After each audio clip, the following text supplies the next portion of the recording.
ဖန်ကိုလာလဲပြီးဆိုရင်အာလဝန်အင်းကမဖြစ်မနေသွားရောက်လဲပဲရမှာဖြစ်ပါတယ်။အာလဝန်အင်းကကရင်ပြည်နယ်ဖန်မြို့နယ်ရဲ့တခုတည်းသောဖောင်စည်းလို့ရတဲ့နေရာလေးဖြစ်ပါတယ်။ဒီနေ့မှာတော့ကျွန်တော်ကအာလဝန်အင်းထဲမှာလှေသွားစီမှာဖြစ်ပါတယ်။ကျွန်တော်နဲ့အတူတူအာလဝန်အင်းထဲမှာအလှပတွေကိုခန်းစားကြရအောင်ဗျာ။ဒါကတော့အာလဝန်အင်းရဲ့လှေစိတ်ဖြစ်ပါတယ်။အာလဝန်အင်းရဲ့လှေစိတ်ကရသေးပြန်ကူရဲ့အရှိမပဲရှိပါတယ်။ကျွန်တော်တို့သွားလဲခဲ့တဲ့အချိန်တုန်းကအာလဝန်အင်းမှာဖောင်တစ်စီးပဲရှိတာကြောင့်မစောင့်နိုင်တာနဲ့ပဲဆက်လေစီခဲ့ပါတယ်။ ဖောင်ကမရှိဘူးဒီနေ့ပဲသွားမှာပေါ့နော် အာလဝန်အင်းမှာလှေစီးမယ်ဆိုရင်လှေတစ်စီးကို1000ခွဲကျပ်ဖောင်တစ်စီးက3000ကျပ်လူ9ဦးထိစီးနိုင်ပါတယ်ခင်ဗျာ ဒီမှာတော့ရေတောက်လို့ရတယ်တဲ့အမုတ်ခွက်နဲ့တကယ်ရောတဲ့ရေရရှိလားဝါအောင်လည်းရေရှိတယ်အထက်ကရေပြပေးမယ်နော်ကြီးလေးအေးမြ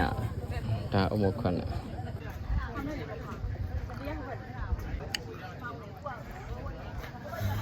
ဒါအာလဝန်အင်းကိုသွားတဲ့လှေစိတ်ပေါ့နော်လှေသင်္ဘောလေးနဲ့လိုက်ပို့တာပေါ့နော်ဒီမှာဖောင်လဲစီးလို့ရတယ်ဒါပေမဲ့ဖောင်ကတစ်စီးပဲရှိတော့လေ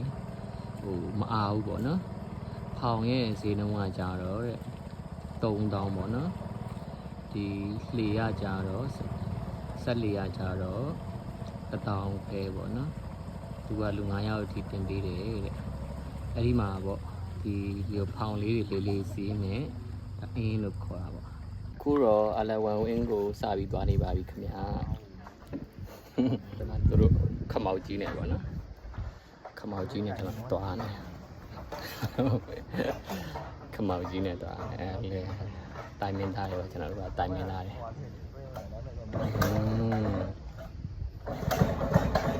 ဒီခီးစဉ်တော့တရားရင်ဖြစ်နိုင်ခွက်လောက်တော့ကြာမယ်ထင်ပါတယ်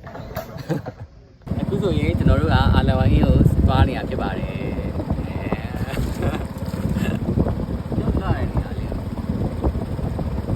လာပြမယ်ကျွန်တော်နဲ့တူ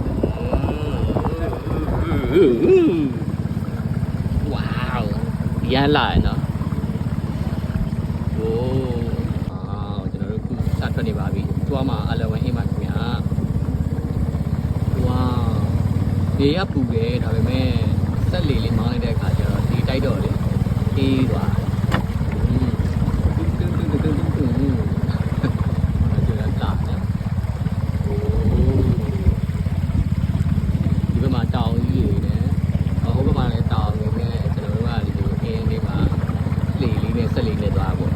ကဲဆိုရင်ဗျာကျွန်တော်ဖောင်နဲ့သွားမှာနော်ဆိုတော့ဖောင်မအားဘူးဆိုတော့ဖောင်မြင်နဲ့သွားကြတာပေါ့နော်ဖောင်အပြင်လေနဲ့သွားတာပေါ့နော်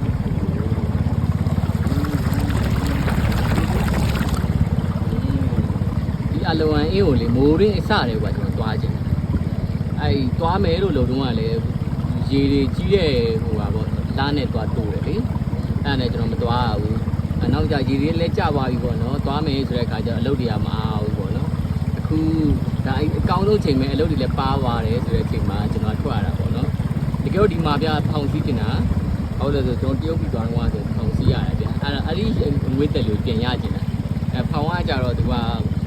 ခုတည်းရှိတယ်ပေါ့နော်ခုတည်းရှိတော့မအားဘူးဆိုတော့ဒီစောင့်ရတာဗျဒါကြောင့်မလို့ဟိုလေပဲရှိလိုက်တော့မယ်လေနော်ဘယ်လိုပဲဖြစ်ဖြစ်ဘာနဲ့ပဲသွားရောက်ဖို့အဓိကပဲပေါ့ချစ်ဆုံးမန်ကိုပန်ခဲ့ပြီးပြူမိတော့တာရုဆိုဘလို့ပါနေမေဒါအလဝန်အင်းကိုသွားတဲ့တောက်လျှောက်မှာပေါ့နော်ဒါရှုခင်းနေဖြစ်ပါတယ်ဒါဒီပြားကတော့ချောင်းရုပ်ပေါ့နော်အင်းရပဲနေရာမှာလည်းတော့မသိဘူးနော်သူထူးခြားမှုပေါ့ထူးခြားမှုကဘာလဲဆိုတောင်တန်းတွေကြားထဲမှာသွားတဲ့ feeling လေးပါပဲဒီလိုမျိုးတော့တောင်ညောင်းနေရကြဗျာဒီရောက်ထဲမှာထူးခြားမနေဘူးဒါပေမဲ့တောင်ရဲ့အလှတော့အဓိကဆွဲငင်တာပေါ့နော်အဲ့ဒါကပို့ပြီးတော့ social media မှာပို့ပေါက်လာလို့ရပါဗျာ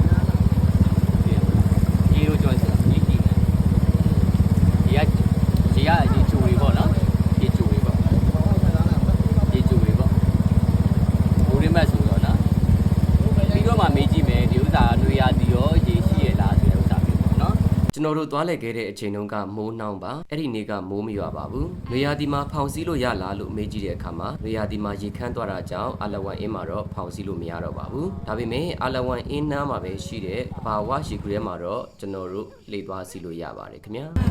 ဘယ်လိုက်ကြဒီကိုရိုက်ပါသူမှာပဲအိုးလာတယ်ဗျာဒီမှာအိုးလာလိုက်တာတော့တောင်နေနေအဲဒီလိုမျိုးရှူဟိုဟာကိုကြတော့ဘယ်သွားတတိရလဲအင်းလေးကိုသွားတတိရပေါ့နော်လက်ကြည့်တယ်မှာမော်ရီလာပါလဲ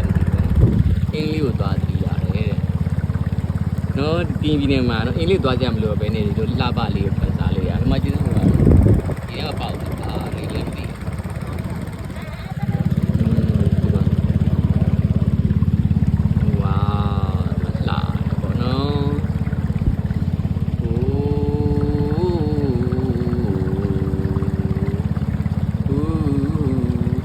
ကင်းပြီးနေလို့လာရင်ဒီပေါ့ဒီပြန်ကူလာပြီးတော့အလဝမ်အင်းဘက်ကိုသွားတဲ့ဘက်မှာ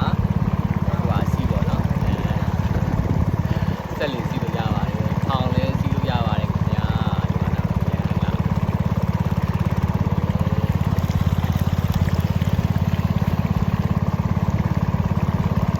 ပေါက်ပြီးနေပါတယ်ကျွန်တော်တို့သွားခဲ့တဲ့အချိန်တုန်းကရာသီဥတုကလည်းအရန်တာရတယ်။မြင်သမျှရှုခင်းရတော့ရင်သက်ရှုမောခွင့်ရပါပဲခင်ဗျာ။တောင်တန်းကြီးတွေရဲ့အလှရဲ့အင်းရေပင်ကျဲကြီးရဲ့အလှရဲ့လေကွင်းကျဲကြီးတွေရဲ့မြင်ကွင်းတိမ်တိုက်တွေရဲ့အလှတွေကြောင့်ကျွန်တော်စိတ်တွေအလုံးဝအပန်းပြေသွားပါတယ်ခင်ဗျာ။အေးပေါ့နော်ဒါအင်းလို့ကြီးဖြစ်သွားတာပေါ့နော်။ဒါပုံမှန်ဆိုလေကွင်းပေါ့။လေကွင်းမှာမှသူကဟိုဘယ်လိုလဲအရန်နစ်သွားတဲ့အခါကျတော့အရန်နစ်သွားတယ်အင်းဖြစ်သွားတာပေါ့နော်အားကြောင့်ဒါအလဝမ်အင်းနဲ့အလဝမ်အင်းကဘာကြောင့်အလဝမ်အင်းလို့ခေါ်လဲလဲကျွန်တော်မသိတောင်းကြီးကြောင့်လားဒါအင်းနာမည်ပဲနေမှာပေါ့အင်းနာမည်ကိုအင်းလို့ပဲခေါ်လိုက်လာနော်ဒီမှာကြည့်ရောဟိုဟိုမှာအတွဲလေးတွေကတူရိုက်နေကြတယ်မှာအတွဲလေးတွေဒီပိုက်မှာအုတ်ထုတ်လေးခမောက်လေးတွေရိုက်နေကြတယ်ဘယ်လိုဖြစ်ဖြစ်တော့ဒီဥစ္စာဒီ idea ကောင်းတယ်ဒီမှာလာပြီးတော့အသက်ဆောက်ပေးထားတာပေါ့ဒီမှာသူဗီဒီယိုတွေတက်ပုံတွေရိုက်ကြပေါ့အတွဲဒီမှာကြည့်ပါဟိုဒါဟိုဟာလေးပေါ့စီထဲမှာရှေ့သက်ပင်လေးပေါ့ဒါကတော့ဓာတ်ပုံတွေဗီဒီယိုတွေရိုက်တဲ့ view point ဖြစ်ပါတယ် view point နေရာကိုတော့ဒေသခံတွေကစောက်ပေးထားတာဖြစ်ပါတယ်ကျွန်တော်တို့သွားလဲခဲ့တုန်းက view point ကတစ်ခုပဲရှိပါတယ်အခုတော့ view point ကအများကြီးရှိသွားပါပြီရောက်ပါပြီခင်ဗျာကျွန်တော်ဒီမှာကျွန်တော်တကယ်ကြံလှီလောချင်းလို့တဲ့မှာကျလှီလောချင်းလို့တဲ့ဟိုမှာဒါဒီလိုရိုက်တာပါနော်ဒီမှာဟိုမှာဒီဟုတ်တာဗောဒီမှာရှူတီရှူကင်းကတအားလှသွားတာဗောနော်လှဒီရှူကင်းမှာကျွန်တော်လာရိုက်ကြတာဟိုမှာလှီလောချင်းနဲ့ကျွန်တော်တကယ်ချင်းတရားမှာလှီလောလေလော်တာရေးရောက်တော့မယ်လော်တာရောက်မယ်တနေ့တော့ရောက်မယ်ဟိုးမှာတကယ်လော်တာဒီမှာဒါသူများတွေလော်တာသူလော်တာဒီမှာကဲဒီမှာကကြတော့ဟိုပါပေါ့ကျွန်တော်တို့ view point လေးဒါကတော့ view point ဖြစ်ပါတယ် view point မှာဒီ view point လေးရတယ်ပြီးတော့ video တွေရိုက်တာပါဒါကတော့ဓာတ်ပုံဗီဒီယိုတွေရိုက်တဲ့ view point ဖြစ်ပါတယ် view point မှာဓာတ်ပုံရိုက်ဖို့အတွက်ဆက်လေစရာတွေကစိတ်ရှည်လက်ရှည်စောင့်ပေးကြပါတယ်အင်းရေပင်ကျဲနဲ့တောင်တန်းကြီးကိုနောက်ခံထားတဲ့ရိုက်ချက်ကတော့အလဝမ်အင်းရဲ့ signature ပဲဖြစ်ပါတယ်အဲ့ဒါပေးပါလားဝယ်လို့ချင်းတယ်သူများလို့ဟိုကသူများစောင်းတာပဲလို့ချင်းရပြီလား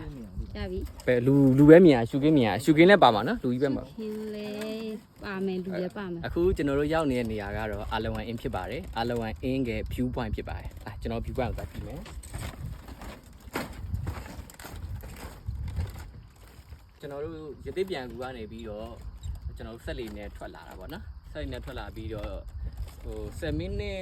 ဝန်းကျင်တော့ပဲရှိမယ်အဲ့ခါကျတော့ကျွန်တော်တို့ဒီနေရာလေးကိုရောက်တာပေါ့နော်ဒီနေရာလေးကတော့သူကတီးတန့်လေးထောက်ထားတာဘာဖြစ်လို့လဲဆိုတော့ဒီဘက်ကရှုခင်းကိုပေါ့နော်ဓာတ်ပုံတွေရိုက်လို့ရအောင်ဗီဒီယိုတွေရိုက်လို့ရအောင်လို့ပေါ့နော်အဲ့ဒါ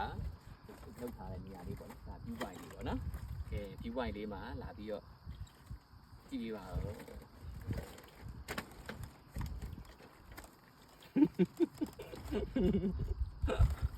ုင်း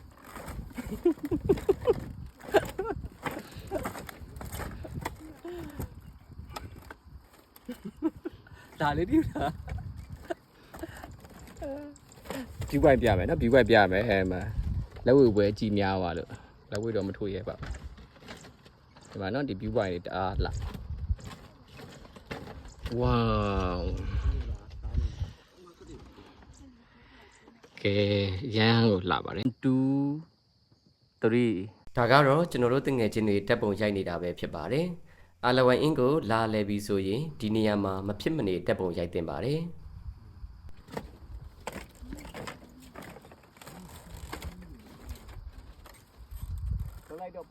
အာလဝန်အင်းဟာကရင်ပြည်နယ်ဖအံမြို့နယ်ရဲ့တန်လွင်မြစ်အနောက်ဘက်ခြမ်းမှာရှိပါတယ်ဖအံမြို့ထဲကလာမယ်ဆိုရင်တန်လွင်တရားကိုဖြတ်ပြီးလာရပါတယ်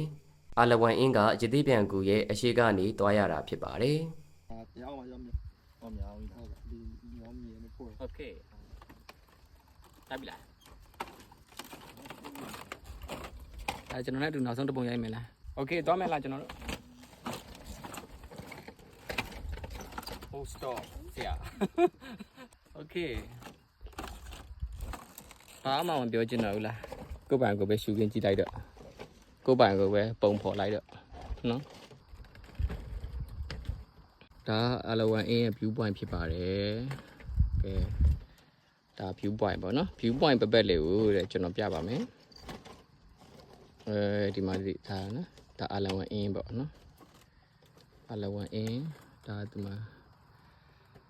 သဘာဝပေါက်ပင်နေဒါကျွန်တော်တို့စီလာတဲ့ဆက်လေးဒါကျွန်တော်တို့ဟိုပါပေါ့ view point ရဲ့အဆောင်လေးပေါ့နော်ဒါပြီးတော့ဒီပတ်လေးပေါ့နော်ပတ်လေးတောင်းဖြစ်ပါ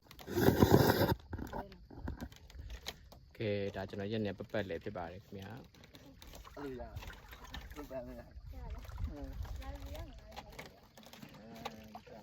โอเคပတ်လေးပါကျွန်တော်ရှုခင်းပါ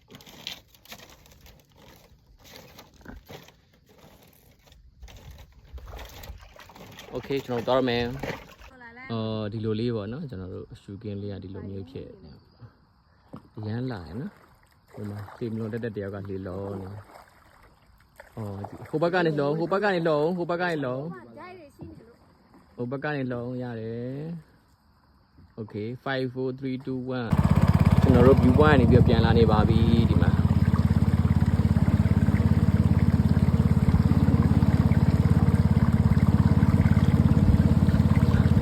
ဒီမော်ပင်နေနဲ့တော့အရန်လာဒီလိုရှူကင်းလိုက်ကြည့်ရတာလာတာပါတကယ်ဒီမှာနေပြီးတော့ဟိုနားဒီနားသွားမယ်ဆိုတော့ဒါကြီးကလှတယ်လို့ခံစားရမှာမဟုတ်ပါဘူးဒီလိုမျိုးလေးပပလေးလက်ပပလေးလည်းလာတာပဲကောင်းတယ်ပေါ့နော်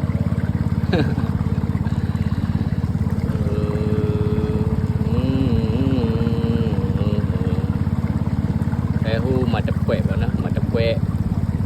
ရလာလိုက်တပွဲရဒီလိုပြန်လိုက်ပေါ့နော်မပွဲနေရှုခင်းလာကြည့်ကြတာပေါ့ဗျဓာတ်ပုံလာရေးကြပေါ့အဓိကတော့ဓာတ်ပုံပါကျန်တာတော့ဒီလိုပါပဲဗျဒီနေ့မှာလေးလိုက်စီတာပေါ့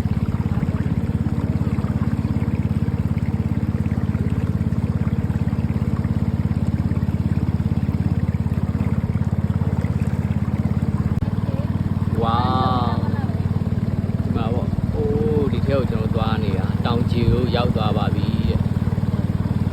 တောင်ကြီးကိုပြန်ရောက်သွားပြီဟိုမှာလီတစင်းပေါ့ကျွန်တော်တို့ကအထွတ်သူတို့ကအလာပေါ့နော်ကဲကျွန်တော်တို့ဒါဆုံးကြတာ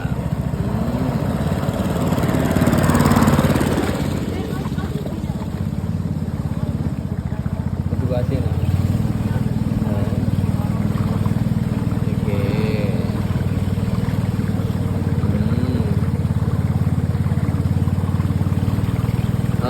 လေးနော်ဒီလားမြောက်လွဲကြော်လေးတွေ့လိုက်ရတယ်ကဲကျွန်တော်တို့ပြန်ရောက်လာပါပြီခင်ဗျာပြန်ရောက်လာပါပြီတို့ဒီလိုခီးတစ်ခုကိုလေပေါ့ဒီအားလက်ချိန်လေးမှာထွက်ရတာလေအရန်ကိုကောင်းတယ်ပေါ့နော်ဟိုဒါကဟိုကျွန်တော်တို့စိတ်ရှုပ်ပေးတာတွေ stress ဖြစ်နေရတယ်ကိုပြန်ပြီးတော့ကုစားပေးတဲ့ဟိုပါပေါ့အရာလေးတစ်ခုလို့ကျွန်တော်မြင်နေပေါ့နော်ဒါပေမဲ့ဆိုကျွန်တော်တို့အိမ်ထဲမှာနေပြီးတော့ဟိုဘယ်လိုမျိုး stress တွေဖြစ်အောင်လုပ်ရမလဲဆိုစဉ်းစားနေဆရာဝန်တွေရောက်သွားနိုင်တယ်ပေါ့နော်ဒီလိုမျိုးသဘာဝအလျောက်ကျွန်တော်ရှောက်လဲပတ်တာကကျွန်တော်တို့စိတ်လှုပ်ရှားမှုတွေကိုလည်းပေးစီတယ်ဒီသဘာဝရဲ့အနံ့ဒီလည်းကျွန်တော်တို့ကရှူရှိုက်ရတယ်ဒီတော့သွားလာနေရတာဖြစ်တဲ့အတွက်ပုံကျမ်းမာနေရပေါ့နော်အဲ့လိုမျိုးလေးတွေကျွန်တော်တို့အားလက်ချင်းလေးတွေမှာလုပ်ပေးတင်ပါတယ်ဒီအင်းကိုလာမှာမဟုတ်ဘူးပေါ့နော်ကိုဒီသားမှာရှိတဲ့အဲ့ဒီဟိုပါပေါ့နေရာသွားလေလို့ရတဲ့နေရာလေးတွေသွားလေနေချင်တယ်ပေါ့နော်အဲ့ဒါဆိုရင်ကိုယ့်ရဲ့စိတ်တွေလည်းပြန်လဲပြပြောက်ပြီးတော့အားသိဖြစ်သွားခြင်းမှာပေါ့ revital ပေါ့နော် refresh ပုံဖြစ်သွားခြင်းပါပေါ့နော်အဲရှိမှရှိပြီးကျွန်တော်ပြန်ပြဟောမကြည့်ရမှာပေါ့နော်ဒါပြီးရတယ်လို့ပဲဝါးကြောက်တောင်ယူတော့ကြည့်ပါဦးအများနိုင်ငံတွေဆိုဒီလိုမျိုးပတ်စံတွေအများကြီးပေးပြီးသွားရတာနော်အပြုံးမှာလည်းဒီလိုမျိုးဟောင်စီးတာရှိတယ်နော်အင်းလေးမှာလည်းရှိတယ်အခုဒီမှာဆိုရင်ကျွန်တော်တို့ရဲ့တဘာဝအတိုင်းလေးမှာကျွန်တော်တို့တောတောင်ဒီနေ့တဘာဝတွေပြန်မှာကျွန်တော်တို့ဒီလိုမျိုးကြီးစင်လေးတွေရှိတယ်ကောင်းတယ်ဈေးကလည်းချို့ပဲလीเนาะ1000ခွဲဆိုတာတစ်စီလုံးမှ1000ခွဲကျွန်တော်တို့က2ယောက်ဟိုဘက်ကတော့ဒီလေးညမလေးက2ယောက်ဆိုတော့ခွဲလိုက်တယ်ဆိုရင်ဘာမှတော့ကျွန်တော်တို့1500လောက်ပဲရှိတော့တယ်ရန်တန်တာပေါ့နော်ဒါမှကြည့်ရမှာဒီနေ့ကျွန်တော်တို့ရဟိုလာရာလာပါနေတယ်ကဲကျွန်တော်တို့ပြန်ရောက်ပါပြီဒီမှာပြန်ရောက်ပါပြီခင်ဗျာနောက်တစ်ခွက်ကကျွန်တော်တို့စောက်အကြောင်းစီးဖို့စောက်နေပါနော်ထမင်းဆိုင်သွားမယ့်နေရာဝေးလို့တဲ့ဒီမှာအန်တီကကျွန်တော်တို့ထမင်းနည်းနည်းကျွေးတယ်အဲ့ဒါထမင်းကုန်းဆင်းလိုက်အောင်မယ်ပေါ့နော်တစ်လုံးနှစ်လုံးအားတက်လို့ပေါ့တက်လို့ဒီမှာဝရှုကင်းလေးကြည့်ပြီးထမင်းလေးစားကောင်းတယ်ခေါင်းတယ်